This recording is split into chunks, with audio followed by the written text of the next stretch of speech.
Perfect Blue is a movie that fascinated me since the first time I watched it. Now that I got the Blu-ray, I had the opportunity to watch it a few more times. What I think makes this film so fascinating is the sense of mystery it has.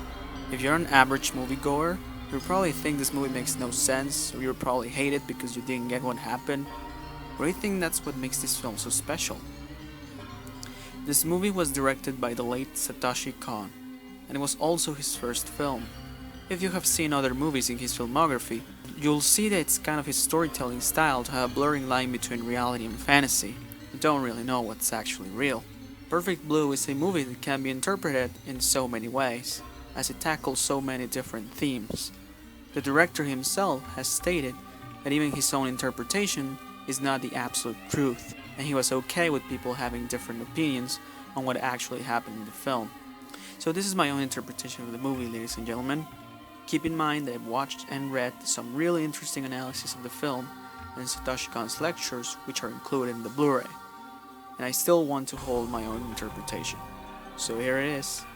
Oh yeah, and by the way, spoiler alert, obviously, I definitely recommend watching the film first.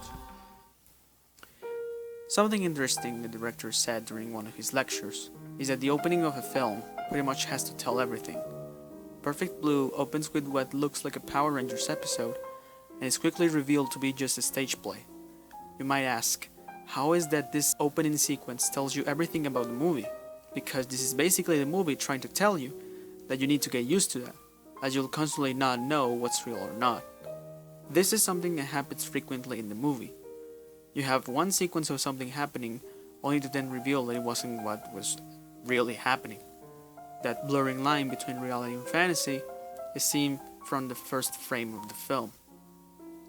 Something interesting which I didn't notice until the director mentioned it is that those characters are wearing masks, which according to him, they symbolize personas, multiple personalities. This is the film trying to tell you that this is going to be about masks, about multiple personalities, which leads me to my next point. So the film starts pretty straightforward. You follow Mima, who is a former pop idol, and she's haunted by a ghost of her former self. At this point you might think that it's just a movie about an artist who goes from a singer to an actress and needs to learn to let go of her past in order to be a better person. But then the film starts to become something else. Mima starts to mix up reality and fiction, with the TV show she has a role in starting to reflect her own life. It seems pretty suspicious and such a wild coincidence that what's happening in the show also happens to be what's happening in her own life. You have this website, Mima's Room, which is kind of a diary detailing her activities, and at first it seems like it's a product of the creepy stalker who somehow manages to stalk her and get all this information from her. But then the movie starts to imply so many other things.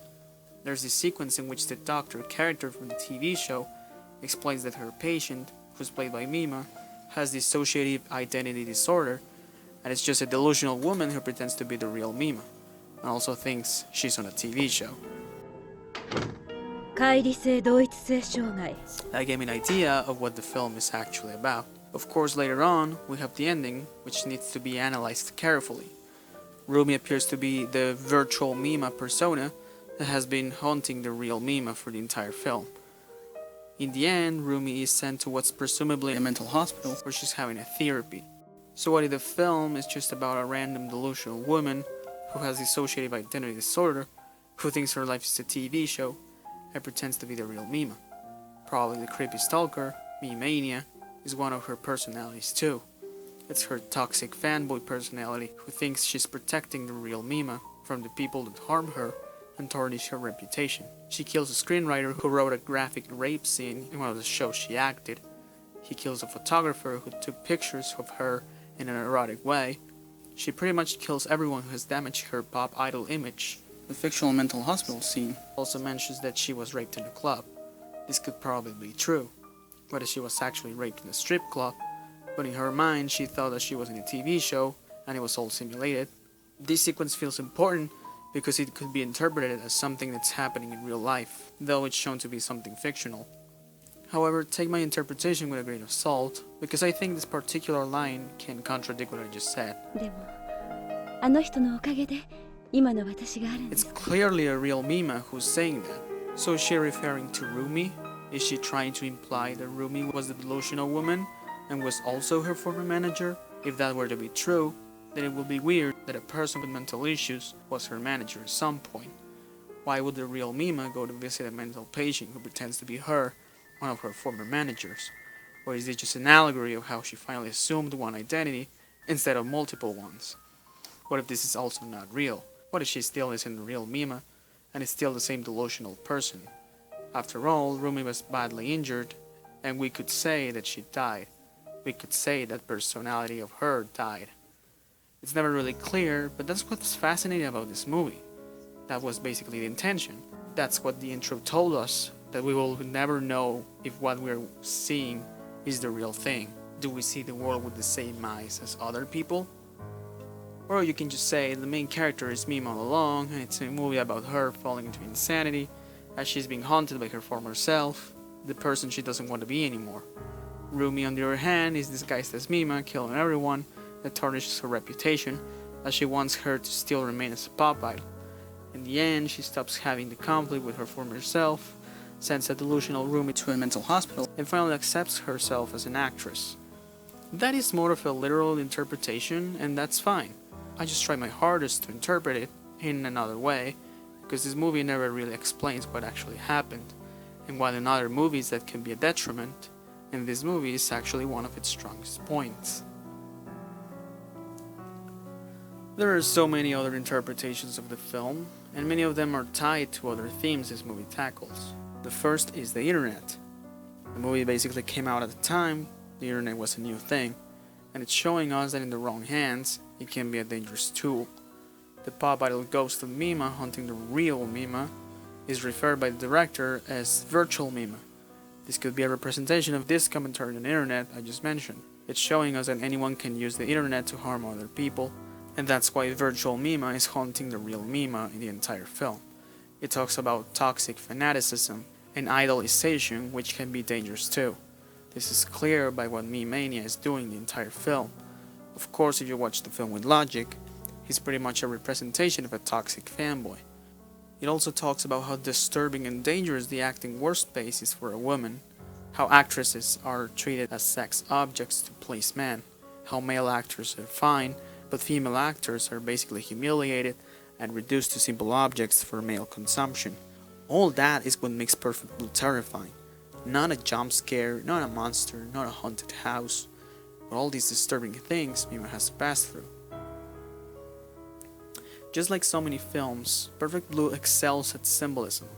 Like I said before, the fact that we open the film with a bunch of actors wearing masks is a sign that the film is about actors, multiple personalities, multiple masks. The fact that Mima wears black right after her rape scene can be a sign of mourning. The old Mima has died. That's why she wears a costume that resembles her idol costume. She's now completely broken and emotionally unstable. That's why her fish died, and she starts to break things in her room. Director Satoshi Kon said the rooms in this movie represent characters, or at least the feelings of the characters, their internal struggles. The fact that she appears in the monitor as if it was a mirror could mean that she's being observed, and privacy doesn't exist in the era of computers. Regardless of your interpretation of the film, you need to admit that the symbolism of this film is brilliant. But what's also brilliant is the look. This is one of the most gorgeous films I've ever seen. And you want to know why? One thing that I find interesting is that while it's called Perfect Blue, the movie lacks a blue color palette. It actually has a prevalent use of red, not blue. Could that be another way of subverting your expectations, which is something this film does the entire time? Maybe. But also because this color could be a representation of the conflict she has of trying to get rid of her former self. It represents madness. Look at this shot, which is fantastic by the way. The blue radio is surrounded by a red carpet. This is the movie represented in one single shot. It's Mima surrounded by the color of madness, of insanity, surrounded by blood and violence. The use of red is one of the most interesting aspects of this film, and like I said, it contradicts the title and many of the most well-known posters of the film, with the exception of the original Japanese poster, of course. Now, Perfect Blue is called like that mainly because that's the name of the novel it's based on. and for what I understand, the movie has a lot of differences compared to the novel.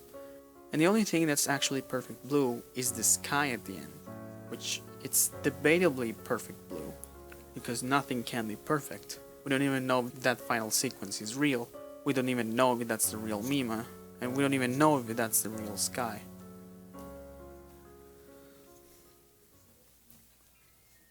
So I'm not trying to say that you should watch the film as simply a story about some random woman that had dissociative identity disorder and went on to make all these murders. I don't really want you to see the movie through those eyes, because like I said, the film is open interpretation. I've been thinking about this movie for days, probably months or years. So in conclusion, watch it if you haven't, and if you did, go and revisit it. Also, I recommend you getting the G-Kids Blu-ray release. It has a remastered version of the film, which makes it look better than ever, and it has some great extras, including the lectures with director Satoshi Kon, in which he explains some of the symbolism, and it also has some interviews. So what do you guys think? Is my interpretation of the film a good one? Did you like this analysis? I'll read your comments and make sure to subscribe and follow me on Letterboxd.